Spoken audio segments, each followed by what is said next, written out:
पश्चिम बंगाल में तृणमूल कांग्रेस के एक विधायक हैं जिनका नाम है रामेंदु सिन्हा। तृणमूल कांग्रेस के विधायक यानी ममता बनर्जी के विधायक एक रैली में बोल रहे थे। राम मंदिर पर बोलते बोलते उनकी जबान बेलगाम हो गई, वो बदजुबान हो गए और राम मंदिर को शोपीस तक भी बता दिया। इसके अलावा भी उन्होंने बहुत कुछ बोला है, यहाँ पर मैं रिपीट नहीं करूँगा क्योंकि आस्था का विषय है और राम मंदिर और प्रभु श्री राम में हर एक हिंदुस्तानी की आस्था है।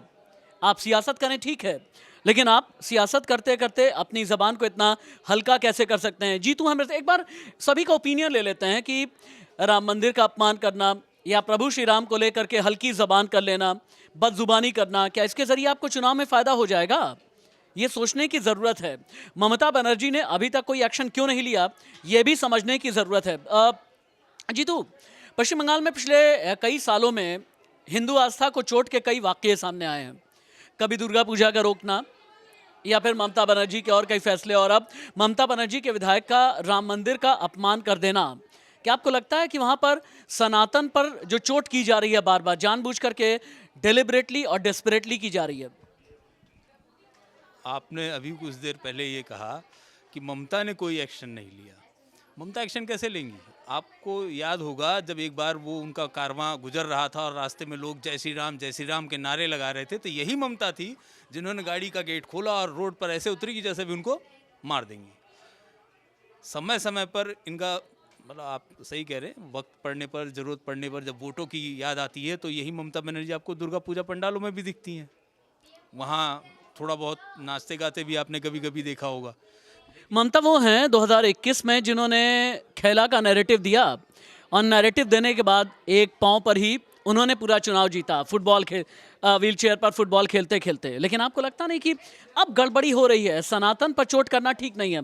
एक तरफ प्रधानमंत्री हैं जो सनातन के संकल्प की लकीर को बड़ा करते जा रहे हैं और एक तरफ ममता बनर्जी हैं जो पश्चिम बंगाल में जिनके नेतृत्व में सरकार चल रही है और उनके अपने विधायक कभी प्रभु श्री राम को लेकर, राम मंदिर को लेकर के इतना अपमानजनक बयान देते हैं। क्या इसका नुकसान होगा? नुकसान तो होगा ही। आप जो बेल्ट आपकी झारखंड या बिहार से, जहाँ बिहार बहुल इलाके हैं, बिहार के जहाँ निवासी ज़्यादा रहते हैं, उस एरिया में इसका नुकसान होगा ही। अब आसनसोल और इस साइड के जो एरिया, वहाँ अधिकतर जो है आपको बिहार यूपी के ही लोग मिलेंगे, तो वहाँ इस तरीके की चीज़ों का नुकसान ममता को झेलना पड़ेगा। क्योंकि हिंदू बहुल इलाके हैं जहाँ, वहाँ वोट आपको राम के नाम पे या सनातन के नाम पे मिलेंगे। लेकिन क्योंकि एक बड़ी आबादी वहाँ पर मुसलमानों की भी है, तो उनको उसे भी देखना है। एक और बड़ा सवाल पैदा होता है। राकेश जी के पास चलते हैं, मेरे मैनेजिंग एडिटर इनपुट, मेरे सीनियर कोलीग जिनके ज़रिए बड़ी पॉलिटिकल स्टोरीज आपने पिछले कई दशक में देखी हैं और मेरे ऐसे साथी हैं, मेरे ऐसे सहयोगी हैं जो बहुत ही अनुशासित तरीके से खबर को आप तक रखते हैं बिना कोई सनसनी फैलाए। राकेश जी, अभी जीतू कह रहे थे कि भाई आपको एक समुदाय का तुष्टीकरण भी करना है, लेकिन तुष्टीकरण का मतलब ये कैसे हो गया कि आप दूसरे की आस्था पर चोट करने लगे? देखिए यही ममता बनर्जी को लगता है या टीएमसी को लगता है कि इस तरह के कार्य करके अपने वोट बैंक को जो है मजबूती ला सकती हैं। लेकिन देखिए पिछले 10 सालों में नैरेटिव चेंज हुआ है। अब अगर आप विकास करती हैं, आप अगर विकास करेंगी तभी आगे बढ़ेंगी, तभी आप जो है सीटों में आपने तब्दील कर सकते हैं।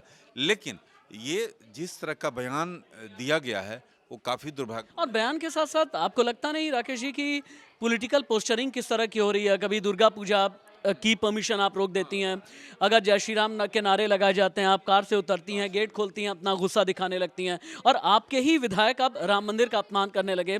ये पॉलिटिकल पोस्चरिंग बहुत नेगेटिव नहीं हो रही है क्या? देखिए पॉलिटिकल क्वेश्चनिंग जिस तरह से अगर इस तरह का होता रहेगा ना तो एनडीए अलायंस तो जमीन पर आ नहीं पाया। अभी अंदर खाने फिर कोशिश की जा रही है।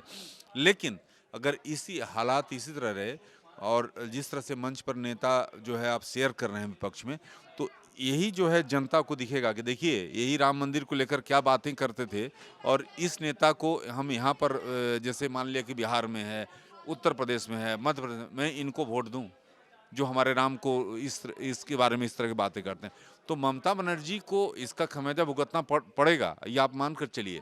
क्योंकि जो मैं ये नहीं कर रहा हूँ, बीजेपी ने वहाँ पर मिशन 35 रखा है, लेकिन उससे मेरा कोई वास्ता नहीं है। लेकिन मैं ये अमूमन ये बात को समझ रहा हूँ कि जिस तरह से तेज़ी से चीजें बदल रही है, ये बौखलाहट टीएमसी के न्यूट्रल जर्नलिस्ट के तौर पर, चूंकि आपने, मैं कह सकता हूं कि भाई पश्चिम बंगाल की खाक छानी है, आपने पश्चिम बंगाल से बड़ी बड़ी रिपोर्ट्स फाइल की हैं, तो एक न्यूट्रल जर्नलिस्ट की हैसियत से आपने ये बात जीतू, एक और भी तो बात है, क्योंकि हम लोगों ने साथ में अपने खुद ही जर्नलिस्टिक करियर में बहुत कुछ पश्चिम बंगाल में बदलते देखा है। याद है ना, लगभग 12-13 साल पहले 2011 में जब लेफ्ट का किला ढहा था, ममता बनर्जी का उदय हुआ था, माँ माटी मानुष का नारा दिया गया था।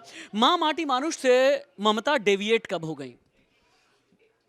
आपने जिस मतलब वाकई की बात की है, नंदीग्राम और सिंगूर, जिसको हमें याद है कि ममता बनर्जी बाइक पर पीछे बैठकर गई थी। ममता की पहचान यही थी, बाइक पर बैठ करके पीछे जाना, देसी तरीके से हवाई चप्पल पहनना, एक पुरानी किसी मारुति कार में बैठना, और सिर्फ और सिर्फ एक साड़ी, और उसी में अपना पूरा राजनीतिक करियर शुरू भी करना और उसका शीर्ष भी देखना।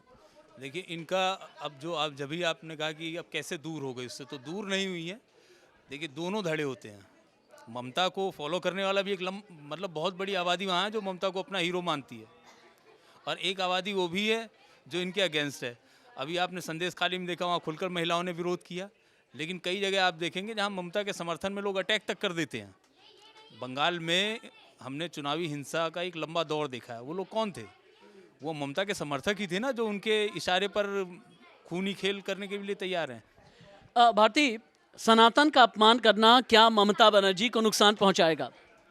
जी सर, बिल्कुल इलेक्शन में हो सकता है उन्हें इसका नुकसान हो, क्योंकि जैसे कि टीएमसी नेता ने जो बयान दिया है वो काफ़ी निंदनीय है, और अब लोग भी समझते हैं कि कुछ नेता सनातन को as a tool kit use कर रहे हैं, और कुछ जो है उसके अगेंस्ट में बोल के वोट लेने की कोशिश कर रहे हैं। बड़ा शब्द आपने लिया है कि पॉलिटिकल टूल किट के तौर पर ऐसे अधर्मी बयानों का इस्तेमाल किया जा रहा है, लेकिन ममता जी, आपको, आपकी सरकार को, आपकी पार्टी को ये समझने की ज़रूरत है, जब बात आस्था की होती है ना, आस्था पर अगर आप चोट करेंगे तो आपके अपने वोट में खोट आ जाएगा। ये बात आपको, आपके विधायकों को, आपके सांसदों को, आपके कार्यकर्ताओं को समझने की ज़रूरत है। नमस्ते।